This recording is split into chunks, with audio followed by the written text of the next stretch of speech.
말씀은 에베소서 6장 1절에서 9절까지의 말씀입니다. 신약 성경 316페이지 에베소서 6장 1절에서부터 9절까지의 말씀 제가 공독하도록 하겠습니다. 자녀들아, 주 안에서 너희 부모에게 순종하라. 이것이 옳으니라. 내 아버지와 어머니를 공경하라. 이것은 약속이 있는 첫 계명이니 이로써 내가 잘되고 땅에서 장수하리라. 또 아비들아, 너희 자녀를 노엽게 하지 말고 오직 주의 교훈과 훈계로 양육하라. 종들아, 두려워하고 떨며 성실한 마음으로 육체의 상전에게 순종하기를 그리스도께 하듯하라. 은가림만 하여 사람을 기쁘게 하는 자처럼 하지 말고 그리스도의 종들처럼 마음으로 하나님의 뜻을 행하고 기쁜 마음으로 섬기기를 주께 하듯하고 사람들에게 하지 말라. 이는 각 사람이 무슨 선을 행하든지 종이나 자유인이나 주께로부터 그대로 받은 줄을 알미라. 상전들아, 너희도 그들에게 이와 같이 하고 위협을 끼치라. 이는 그들과 너희의 상전이 하늘에 계시고 그에게는 사람을 외모로 취하는 일이 없는 줄 너희가 알미라. 아멘. 네, 반갑습니다 여러분. 우리 이 시간에 한번 양육사를 보고 이렇게 인사하면 좋을 것 같습니다.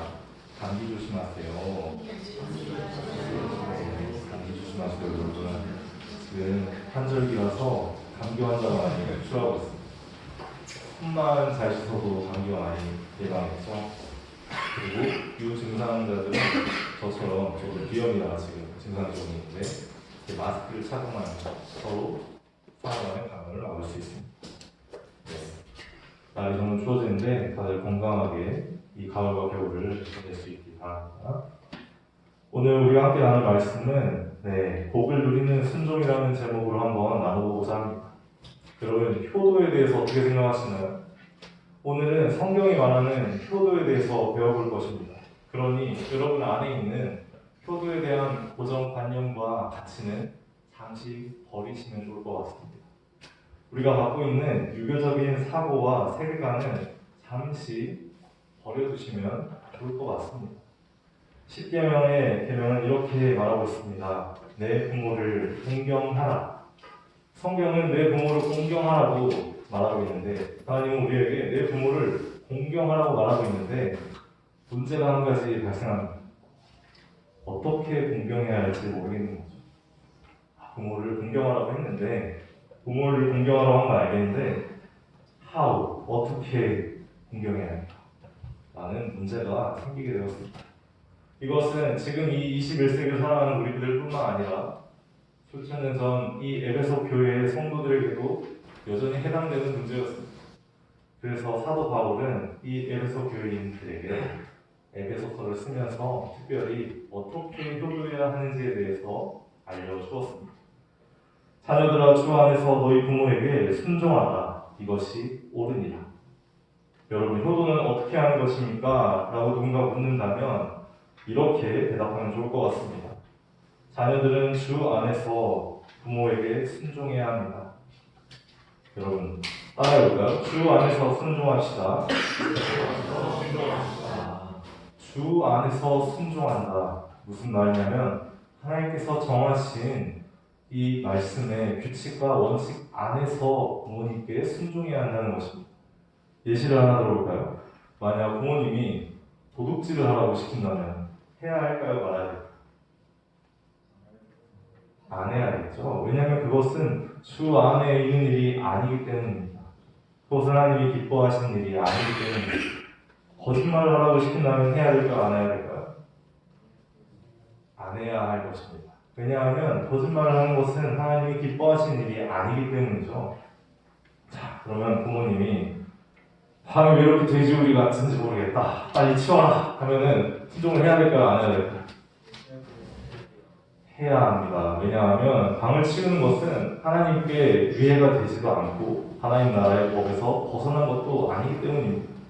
그런데 놀라운 것은 성경은 자녀들의 의무만 말하고 있지 않습니다. 성경은 부모로서의 의무에 대해서도 분명하게 말하고 있습니다. 사도 바울은 뭐라고 말하고 있습니까? 또 아비들아, 너희 자녀를 노엽게 하지 말고 오직 주의 교훈과 훈계로 양육하라. 이 고대 사회에서는 어머니가 자녀를 훈계하는 일이 흔치 않았고 주 양육자가 아버지였기 때문에 아버지라고 했지만 현대 사회에서는 부모님에게 다 해당되는 말이죠. 자녀들을 노력게 하지 말고 오직 주의 훈계와 교훈 이것으로 양육하라고 말하고 있습니다. 우리식으로 말하자면 우리 자녀들을 빡치게 하지 말고 오직 주의 훈계와 교훈으로만 가르치라는 이야기입니다. 무슨 말이냐? 예시를 하나 들어볼까요? 자녀가 도둑질을 했어요. 그럼 어떻게 해야죠? 어디서 하면서 막 때리고 화내고 욕하고 이렇게 훈계하면 안 돼요. 성경의 10계명의 보기를 도둑질을 하지 말라 했단다. 따라서 너는 도둑질을 하면 안 된단다. 다시는 도둑질을 하지 말라. 이게 올바른 부모의 모습이죠. 그렇죠? 그리고 이 부모는 이 성경의 원리를 가지고 자녀를 양육해야 합니다. 이 물건을 훔치면 물건을 도둑 맞은 사람의 마음이 얼마나 아픈지 그건 예수님이 기뻐하시는 일이 아니라 당장 이것을 돌려주고 사과하고 그렇습니다. 성경을 잘 알아야 자녀를 잘 양육할 수 있다는 뜻입니다. 성경의 이 교훈과 훈계, 성경의 이 법 질서를 알아야 자녀를 바르게 키울 수 있다는 것입니다. 성경을 모르면 자녀를 빡치게 할 수밖에 없습니다. 반대로 우리가 부모를 공경하면 어떠한 유익이 있는가? 부모를 공경하는 것은 약속이 있는 첫 계명이라고 2절에 말하고 있는데 3절은 그것을 보충 설명합니다. 이로써 내가 잘되고 땅에서 장수하게 될 것이다. 부모를 공경한다. 이 말은 단순히 부모님 말을 잘 듣는다만 말하는 것이 아니라 그 부모가 나에게 베풀었던 은혜를 내가 갚는다는 것을 의미합니다. 여러분, 저는 태어나자마자 걸었습니다 하는 사람 있나요? 저는 태어나자마자 화장실을 스스로 갈 줄 알았습니다 하시는 분 있나요 혹시? 그거 아시나요? 아기들은 스스로 걷지도 못하고요, 스스로 화장실을 갈 수도 없고요, 심지어 먹은 음식을 스스로 소화시키지도 못합니다. 다 등을 두드려서 흡음시켜줘야죠. 그뿐만 아니죠. 스스로 걷고 화장실을 가게 됐을 그 나이에도 부모가 옷을 입혀줘야 되고 신발을 신겨줘야 되고 머리를 빗겨주고 묶어줘야 되죠. 여러분, 우리는 부모님의 섬김을 받으면서 자라왔습니다. 저도 예외가 아닙니다. 우리 모든 부모님의 돌봄과 섬김을 받으며 자라왔습니다. 부모님이 가난하든지 부유하든지 지혜롭든지 어리석든지 부모라면 자녀를 다 그렇게 키웠습니다. 그러니 우리는 우리 부모님을 공경해야겠죠. 어떤 식으로 공경하는 것이냐? 우리 부모님이 건강하고 잘 나갈 때가 아니라 우리 부모님이 점점 시간이 지나 나이가 들고 늙고 자기 감정을 잘 조절하지 못하고 병들고 경제활동을 하지 못하는 그때에 누가 필요하겠습니까, 여러분? 부모님의 사랑과 섬김을 받을 때는 자녀들의 도움이 필요해집니다. 이해가 되시나요, 여러분? 내가 스스로 말하고 걷고 먹고 싸는 거 사지 못했을 때 받았던 그 섬김을 부모님이 연약해지고 약해지고 스스로의 감정과 기분을 통제하지 못하게 되었을 때 되돌려드려야 한다는 것이죠. 그것이 바로 성경이 말하고 있는 부모를 공경하는 방법입니다. 부모님은 우리가 잘 되기를 원합니다. 대체로 그렇죠. 부모님 우리가 잘 되기를 원해서 같은 말을 계속 반복하기도 하고요, 자기의 고집을 부리기도 하고요, 자신이 살아왔던 세상의 방식을 진리라고 믿기도 합니다. 그렇지만 우리는 그 말의 텍스트가 아니라 그 말을 하는 부모님의 심정을 볼 수 있어야 합니다. 부모님은 왜 저런 말을 하시는 것입니까?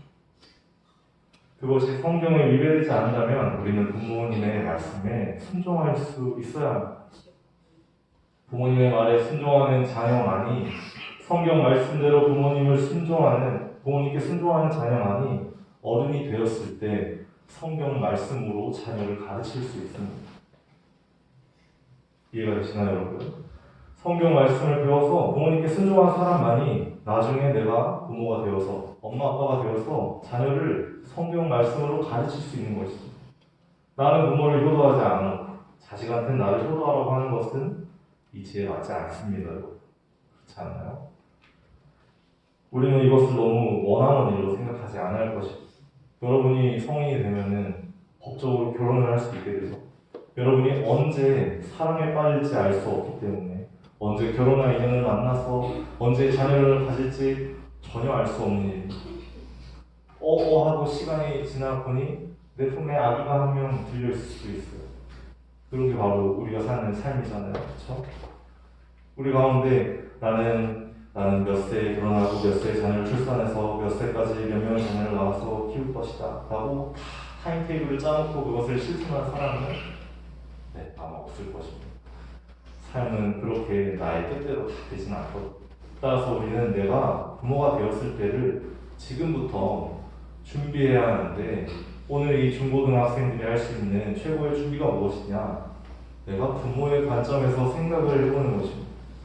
내가 부모라면 자녀에게 우리 엄마처럼 말하진 않았을 텐데 우리 아빠처럼 말하진 않았을 텐데 라고 타산지석을 삼을 수도 있고요. 우리 엄마 아빠의 좋은 점을 보고 나도 엄마 아빠가 되면 꼭 저렇게 해야겠다 라고 정리를 해줄 수도 있겠죠. 그것이 바로 여러분의 양육관이 됩니다. 자연스럽게 말이죠. 따라서 우리는 성경이 말하는 이 부모에게 순종하고 부모를 공경함으로 하나님께 복을 받는 삶을 사모해야 하며 반대로 내가 부모가 되어서도 자녀들을 윽박지르고 혼내고 괴롭게 할 것이 아니라 자녀들을 정말 공평하게 사랑과 말씀으로 가르치고 양육해야 할 것입니다. 우리가 부모를 섬기고 양육할 때 하나님은 이 땅 가운데서 살아가는 모든 날에 복을 주십니다. 아니 어떻게 부모를 섬기고 부모님의 경제활동을 책임져주고 부모를 돌보는 사람에게 하나님이 물질의 축복을 안 주시겠습니까? 어떻게 부모님의 말을 경청하고 부모님의 마음을 헤아려주는 그런 효심이 깊은 자녀에게 어떻게 하나님이 그 기도를 안 들어주시겠습니까?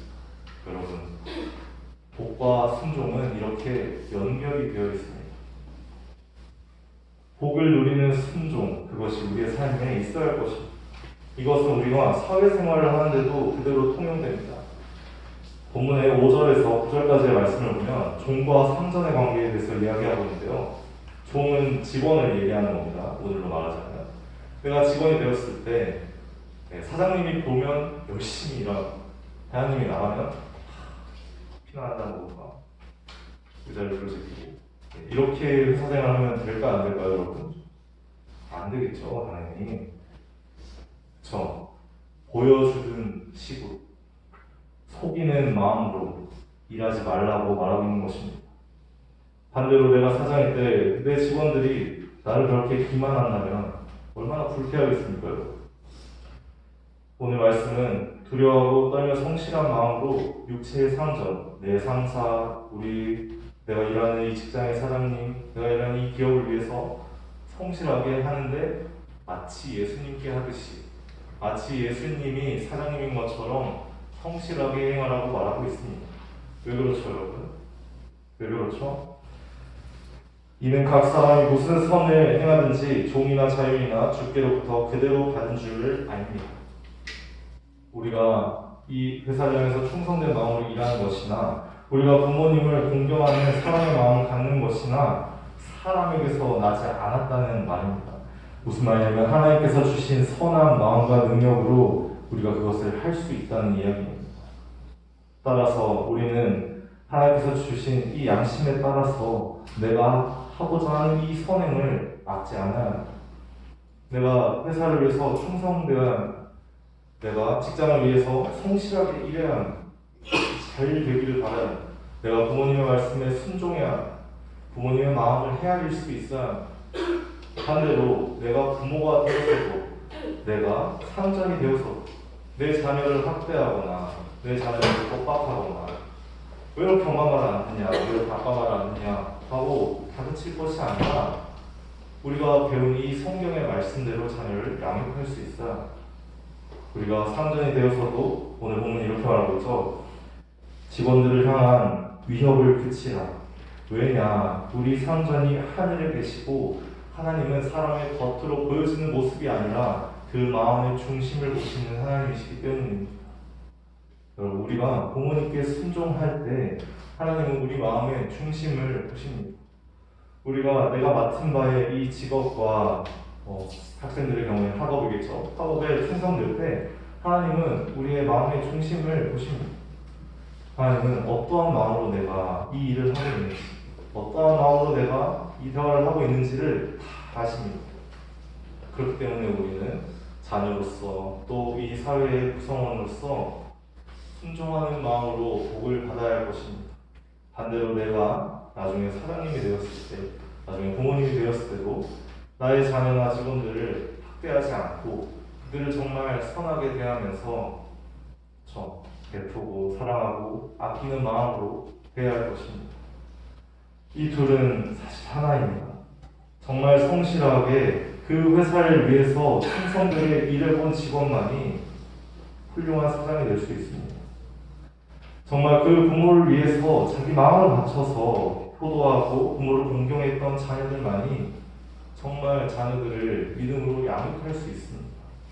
저는 여러분이 부모를 공경하는 귀한 자녀가 될 뿐만 아니라 나중에 여러분과 똑같이 여러분의 자녀들에게 사랑받고 존중받고 대접받는 부모가 되었으면 좋겠습니다.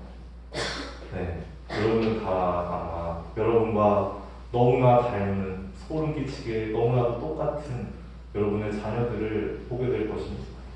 그 자녀들을 여러분이 훌륭하게 가르쳐야 되지 않을까요? 그렇죠? 요즘 사람들은 자식을 키우는 게 돈으로 키운다고 생각합니다. 하지만 그렇지 않습니다. 자녀는 돈만 있어서 키울 수 있는 게 아닙니다. 물론 돈도 필요하겠지만 자녀를 키우는 건 돈이 아니라 말씀입니다. 사람은 떡으로만 사는 것이 아니라 하나님의 입에 나오는 말씀으로 삽니다. 사람은 물질로만 키울 수 있는 게 아니라 하나님께서 선포하신 이 성경 말씀의 진리를 통해서 키우고 양육하고 살아갈 수 있는 것입니다. 따라서 우리는 지금 이 시기에 말씀을 더 사모해야 하고 말씀을 더 배워야 하며 악착같이 이것을 나의 것으로 만들어야 합니다. 우리가 부모님을 공경하면서 부모님의 모든 장점을 흡수해야 합니다. 우리가 부모님을 섬기면서 부모님의 모든 안 좋은 점을 개선해야 합니다. 반대로 내가 회사에서 일을 하면서 그 직장 상사들과 이 회사의 좋은 장점을 다 흡수해야 합니다. 모든 노하우를 배워야 합니다. 반대로 그 직장에서 행해지는 악한 악습과 풍습은 내 대해서 끝낼 생각을 해야 합니다. 그렇습니다. 이것이 바로 복을 누리는 순종입니다. 하나님은 우리 마음의 중심을 보시기 때문에 우리가 선한 마음으로 순종할 때 이것이 주님을 향한 순종이 된다는 것을 늘 잊지 않아야 합니다. 과거의 바리새인들은 부모님께 드려야 될 생활비를 교회에 헌금하면서 나는 아주 훌륭한 신앙을 가졌다라고 자랑하고 다녔습니다. 예수님은 그들이 가짜라고 얘기하십니다. 그것을 보르간이라고 했습니다. 내가 부모를 공경하지 않으면서 교회에 헌금하는 건 가증스러운 겁니다. 내가 부모의 말에 순종하지 않으면서 하나님을 사랑한다고 말하는 건 거짓말입니다. 눈에 보이는 부모님께 순종할 수 없는 사람은 눈에 보이지 않는 하나님께 절대 순종할 수 없습니다. 눈에 보이는 내 자녀를 사랑으로 양육할 수 없는 사람은 눈에 보이지 않는 예수 그리스도의 사랑을 이해할 수 없습니다. 이처럼 우리는 눈에 보이는 내 가족, 내 배우자, 내 자녀에게 사랑을 베풀 수 있어야 하고 그들을 말씀으로 양육할 수 있어야 하며 정말 죽게 하듯 예수님을 대하듯이 순종할 수 있어야 할 것입니다. 따라서 여러분이 자녀로서 어떠한 실천을 할 수 있을까요? 저는 이렇게 생각합니다. 여러분 이런 말 혹시 집에서 하나요? 나중에 내가 부자가 되면 엄마를 해외여행 보내줄게. 이제는 나중에 내가 돈을 많이 벌면 아빠한테 차를 한 대 사줄게. 이런 말 하신 적 있나요? 혹시 이런 공약을 하신 적 있나요? 의미 없습니다. 다 의미 없습니다, 여러분. 다 의미 없고 정말 부모를 공경하려면 부모님 생일 선물을 사줘야 돼요. 부모님 생일 선물을 사줘야 돼요. 부모님 생일 선물 안 사주는 사람은 나중에 집도 차도 절대 안 사줘. 근데 지금부터 부모님 생일 선물을 사주는 사람은 나중에도 부모를 위해서 자기 재산을 사용할 수 있는 것입니다. 이해가 되시죠, 여러분? 반대로 내가 부모로서 자녀를 잘 양육하려면 어떻게 해야겠습니까? 부모님의 입장과 마음을 잘 생각하고 부모님과 대화하는 시간을 많이 가져야 합니다. 엄마가 나에게 화를 낼 때, 빨리 나와서 밥 먹어 할 때 짜증난다고 문을 쾅 닫을 게 아니라 내가 빨리 밥을 먹을 수 없는 이유에 대해서 설명을 할 수 있어야겠죠. 네. 하며 아빠가 왜 이렇게 말을 안 듣냐라고 따질 때 내가 아버지를 무시하는 것이 아니라 아버지의 말에 포함된 논리적인 오류에 대해서 토론을 해야겠죠. 그런 것입니다, 여러분. 우리는 좀 더 가까워질 필요가 있어요. 내 부모 자식과 함께 말하죠.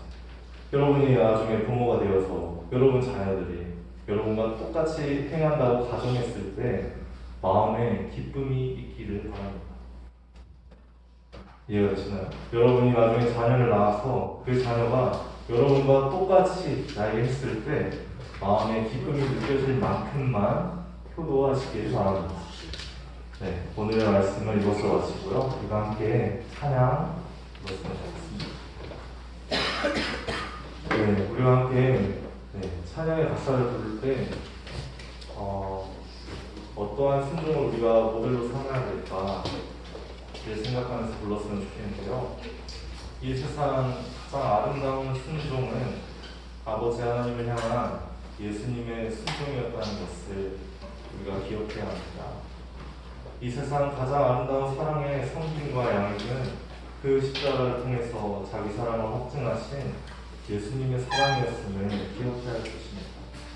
우리가 함께 찬양의 가사를 바라보면서 부모님을 향한 나의 사랑이 정말 예수님의 성경을 닮을 수 있도록 또 내 자녀들을 향한 나의 사랑이 그리스도의 마음을 닮을 수 있도록 함께 찬양했으면 좋겠습니다. 이 세상 가장 아름다운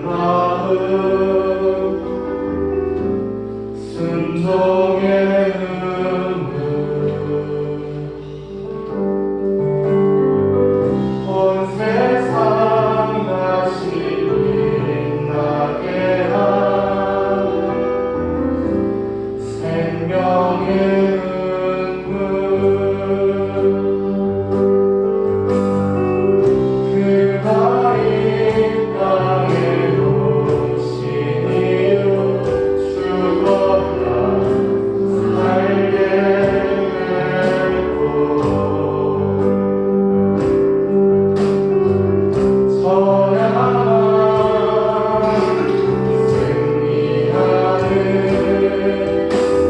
놀라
정말 사랑이 가득 담긴 그 기부를 해주신 우리 부모님들의 마음을 한번 생각해보면 좋을 것 같습니다. 또 하나님께서 우리에게 앞으로 주실 새로운 생명들을 위해서 하나님 앞에서 오늘 이 시간 내가 정말 순종하는 마음으로 주님 앞에 나아가겠다 이렇게 다짐하는 시간이 되었으면 좋겠습니다. 우리 함께 기도하겠습니다. 사랑을 많으신 하나님 아버지, 오늘 생각하시는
오늘 10월 27일 예배를 주기도문으로 마무리하겠습니다. 하늘에 계신 우리 아버지여, 이름이 거룩히 여김을 받으시오며 나라가 임하시오며 뜻이 하늘에서 이루어진 것 같이 땅에서도 이루어지리이다. 오늘날 우리에게 일용할 양식을 주시옵고 우리가 우리에게 죄 지은 자를 사하여 준 것 같이 우리 죄를 사하여 주시옵고 우리를 시험 들게 하지 마시옵고 다만 악에서 도와주소서. 나라와 권세와 영광이 아버지께 영원히 있사옵나이다. 아멘.